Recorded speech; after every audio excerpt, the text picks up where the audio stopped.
So we're going to Liverpool fans out again. So Liverpool candidate Zahrin.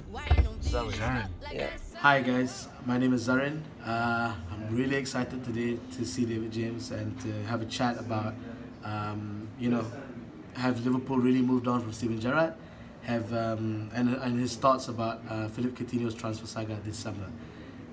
Can't wait, so see you guys. Apparently he's got a pool which has a Liverpool sign on it. Let's see.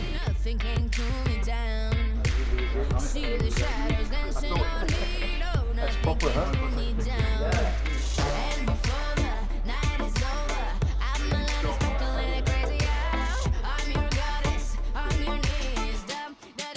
Zahrin, Hi. Liverpool sanctuary? Liverpool sanctuary, man. Absolutely. Beautiful, beautiful. So this is where I guess you and your dad and who else? Mum as well? Well, yeah, the whole family right now. I This is think where basically you watch your games. Yeah, I mean, friends, family all come around. It's a little club here, isn't it? Yeah, and it depends who we're playing. Like, if we're playing United fans will come by. We're at his house here, not a club. You just say. Yeah, well, This is like a personal Liverpool supporters club, isn't it? it's our own little private domicile for LFC, man. Yeah. So, great fan, Steven Gerrard. I think you had a few questions in mind. Yeah, man, I did. I was thinking, what do you guys think? I was just thinking about whether Liverpool have now, it's been a few months, few years since Liverpool has now said goodbye to Steven Gerrard. Have we really moved on from Steven Gerrard? Well, I suppose the difficulty with answering that question is the fact that Steve was there for so long. You know, they won Champions League while Stevie was there, and since he's gone, they haven't won anything. So I think the rebuilding process was always going to be difficult for Jurgen Klopp in the sense that Stevie was part of the furniture. Yeah. They are rebuilding. You know, the result on Saturday. It's a wonderful TV. Just wouldn't have wanted to be in front of it when Man City was scoring 5 goals against Liverpool. But anyway, I think the rebuilding process had to happen. Of course, I think Klopp is doing that. Do you think he's the guy? Yeah, I love. Do you know what I love? I love his charisma first of all, but also I love the fact that you've got players improving around him. There is a caveat to this. There is one issue, and that is that it still doesn't seem solid enough at the back.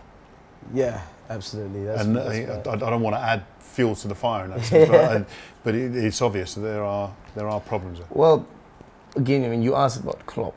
Yeah. For me, I think he's the guy. I always said, I think it's an appointment that Arsenal should have done when Klopp was available. I really think Arsenal would have benefited, and you guys went for the right manager. Yeah, I absolutely thought he was like, with his style and everything, if any team in the BPL, he was going to go to Arsenal or even Man City, anywhere. Yeah. But I was surprised he chose to manage us. And surprised? I was really surprised that he chose. I have no idea. I just didn't think that Liverpool was at the time. You're sitting here in his Liverpool sanctuary, and you're surprised that he. I mean, one thing I was really happy that he did for us, because for so many years Liverpool have been such a one-man club. Like, Steven Gerrard was the main guy, and a game without Stevie was essentially, a lot of fans would just be like, "Ah, man, it's not going to be us," And then, and now that he's come in, he's changed that entire atmosphere. That maybe the dressing room, I'm not sure, but now we have players who are just rubbing off each other and properly. I would agree on that fact. I think he again. Go back to Borussia Dortmund, that's where he made his name, that's where we started to see what Klopp was all about. Yeah. And I completely agree with David about him improving players. But my major concern is we're talking about Steven Gerrard. Yeah. Yes and no, as again, results-based game. It's end of the day, no matter how well you play, you don't see the cups, you can't say he's been replaced. Leadership, that's my problem. Yeah. I can't pick out a leader in the Liverpool squad. I don't think Henderson is a good captain as well. I've got my reasons why, but would you agree that you don't really have a leader? Because that's where, talking from footballing wise, we know how good Steven Gerrard is. But a leader, you don't buy leaders. They're born. Yeah. Well, Liverpool's leader is Jurgen Klopp. Yeah. But on the pitch, on the 11 on the pitch. Name me one. Name me one. Having played in many different changing rooms. Yeah. For many, you were a leader as well. Well, many different teams. The manager can be the leader, and when you see, I talk about the charisma. Brendan Rodgers, you knew what he was going to say. Yeah. Every press interview prior to the game and after the game. It was almost like we lost 5-0. The lads worked really hard, and it wasn't our fault. You knew what he was going to say, and I don't know what he did in change room, of course, fortunately because that's a private place. But when you've got Jurgen Klopp, I said this before, when generally every question, first question of the pre-match, and he laughs. Give himself a little bit of time because he's in charge of that interview. He's in charge of everything. So the leaders on the field kind of get taken away because they're all following Jurgen. And you think that works? Liverpool need to win something for it to work.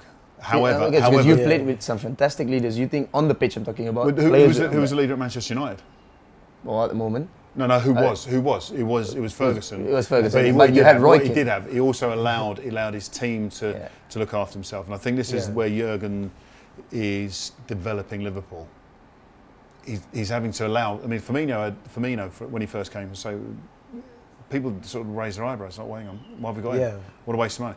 Lallana. Well, hang on a minute. Why do we got him? Then Jurgen comes in. Lallana's one of the best players. Firmino's one of the best players. And all of a sudden it's like, wow, hang on a minute. Yeah. These are great players. So he's only had a year for these players to actually gain the confidence. Yeah. Oh, you think you can nurture a leader? Yeah, but you have to be confident. Yeah. So if people are having a go at you every minute, like the defence, we've spoken in the car about the defence and the goalkeeping situation. Mm-hmm. If everyone says, oh, there's a problem, well, they start saying there's a problem themselves. Yeah. Because there's nothing else to say. Once you get the confidence, you turn around and go, hang on a minute, I'm actually good. And then you develop the leadership skills. Just on that, Henderson, leader, captain. Well, you know, he is certainly not a higher jump from Steven Gerrard, but I think Henderson is a guy who can mold into the. So if you were to give an armband right now, you would actually agree giving it to Henderson. I'm not very sure. You've got to answer the question. If I had to give it to someone, who would you pick? Who's your captain? Who's my captain? Yeah. I really like James Milner. I think he's James Millie Milner. Yeah, who doesn't start every game. Yeah, well that's the thing. Club captain. I think it's more like a. No, that's the point I'm saying. It's important to have leaders on the pitch. That's what I was trying to say. I know. Yeah. All right, and I don't agree. No, that's good. I think you can have 11 in a sense. You can have 11 captains, and everyone helps each other. Yeah. You don't need one person to run round. Yeah. But if you're going to give the armband to someone because someone has to have it, you can't give it to James Milner if he doesn't start. If he's not starting, well, I think Emre Can. Emre Can, no, too young. I think. Too young. Too young, yeah. Okay. Just a personal question to the both of you. I just wanted to know, because we've had this kind of a big issue with Philippe Coutinho and the whole transfer saga throughout the entire summer, and I just wanted to know, have you ever seen that in any of your clubs, for a teammate to force a move through? Can I ask you a question? Yeah. How do you feel about what he's done? Well, I think the thing is, right, I've seen players move out of clubs because maybe we have consistently not done well for consecutive seasons. But on the other hand, we were a team 2 years before not in Champions League, and now this year we're a team in Champions League. If you ask me as a Liverpool fan, for all the players at the club and whatnot, that should be an up, not a down. Mm-hmm. But and it's on a 5-year deal. Yeah, it's on a 5-year deal as well, over Christmas. Yes, and I don't know. I don't know what to think. Are you upset by it? Well, yeah, I think I was kind of upset because obviously I don't see any reason to leave. Can I defend Philippe Coutinho? Yes, you can. Okay, please. Right. I'll just look. So, Christmas time, he's happy at Liverpool. He's happy at Jurgen Klopp. He is starting to become the Coutinho that every Liverpool fan wants him to be. Yes. And he signs 5 years with the club that he sees future. Yeah. Nothing is going to stop him from doing something like that for 5 years. This summer, Paris Saint-Germain spent 200 million on a player, which was never going to happen. And 160 do you know what? This wasn't going to happen in May, let alone Christmas. All of a sudden, Philippe Coutinho has been offered something which no one could have seen. No. Correct me if I'm wrong, as much as you love Liverpool, if Barcelona turned around and said, hey, we want you, we're going to spend 160 or whatever the number was, because that's how much we want you. Yeah. You feel valued. Will you? Yeah. Will you come? Then you're not going to go, no, tell you what, so we're actually in the Champions League ourselves. He's not English, so it's not like he was born in Liverpool and he's got any sort of loyalty in that sense. He's a traveller, but he's been offered probably, arguably, more successful, not even arguably, more successful club than Liverpool. More successful, He's been offered the opportunity to fill the boots of, for him, another Brazilian legend. And just to add up to that, I've said this before. The good point you mentioned is you got to remember that a Brazilian boy or an Argentinian boy, they hear Barcelona name as a kid before anything. Yeah. And this is it. So Philippe Coutinho was put in a position that he never even, I can't imagine he dreamt of it when he was signing a 5-year deal with Liverpool. It wasn't until I signed 5 years and then signed for Barcelona in the summer. It was like 5 years Liverpool, fine, I can go do what. So I defended. Change your mind after this? No, I think for me it's like, okay, whatever the league, whatever the club, I think that if you're looking at a club like Barcelona, you got to start thinking about your playing time. Obviously, in your career, you want to think about.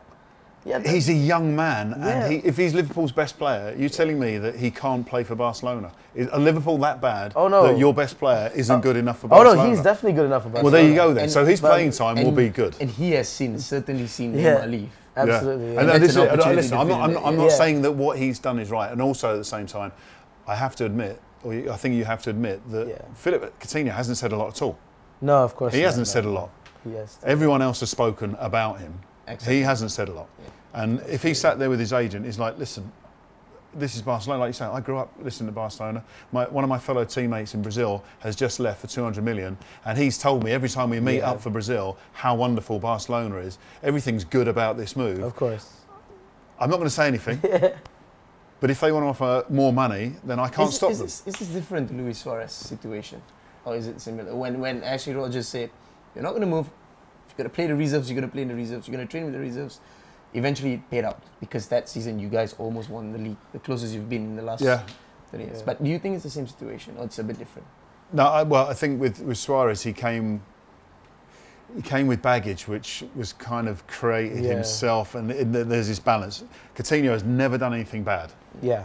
He's never been, as far as I'm aware, there's no reports of Coutinho being a bad player or a bad off the field player. Not that Suarez is necessarily, apparently Luis Suarez is one of the nicest guys you're going to meet off the field. When he gets on a bit like Mark Hughes, when he gets on the field, he becomes a different person. Anyway, that point aside, I think with Suarez it was a case of, hang on, how many more of these can we deal with? Yeah. And he had that ban as well. Yeah, how many more of these can we deal with? Because it's probably going to happen again, in some way. So your final conclusion is Coutinho should stay and he's stayed. Am I right? No, well, I mean, the thing is, I personally myself, I wouldn't want a guy who doesn't want to stay at the club to stay. I think it's not that. It's not. I cannot believe for 1 minute that Coutinho's gone. Don't like Liverpool anymore. No, absolutely, I think someone offered him the crown jewels. Absolutely, And any logical, sane person would have to consider the options. I just don't think there was an opportunity for him to be able to turn around and say, look, I'm not interested in Barcelona, because an agent, here's one, agent says to him, look, this deal's going to go through. Liverpool going to buckle. This is going to go through. So don't say no because it's going to go through. We don't know, but it doesn't sound like Coutinho sat there going, I don't want to play for Liverpool again. It's purely every Brazilian's dream. I just hope now, and this is the thing. So answer the question. The original question was, have I been there with? Yeah, do you know? I probably have been. But I started my career when there wasn't a transfer window. The transfers were pretty much all the way through the season up until March or something like that. So you could be in a change room like this, having a chat about, we were going to play on Saturday, on the Tuesday. Yeah. And then by Wednesday they've gone somewhere else. It's like, what happened there? Or a player just sitting around not wanting to play. He's training with the reserves, training with the youth team because he's down tools, because he wants to move. I myself have been in positions where clubs have been interested. The manager's not allowing me to talk to them. I'm like, well, hang on, you're not even playing me. This is pre-season. You're not playing me. Can I at least go and have a chat with them? Not because I didn't want to be for the club, but I'm not playing and someone else is interested. I just want to play football. Now, I hope for Coutinho and for Liverpool's sake that, again, Jurgen, the charismatic manager, says, look, keep playing well. They'll come and offer, might be 500 million, whatever. And the club then they're going to have to turn around and say something. But get back him in the team, fit, playing well, scoring goals. Liverpool bang up the thing, and then deal with it next time. Thank you, Zahrin. Hey, thank you so much. Thank you so much. Thank you so much for the insight, man. Honestly, thank you guys. Brilliant stuff.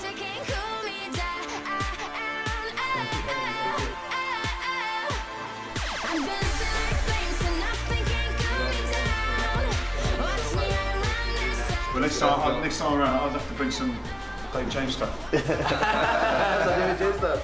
Of all people, Steve McMahon, you know what he belongs? Oh.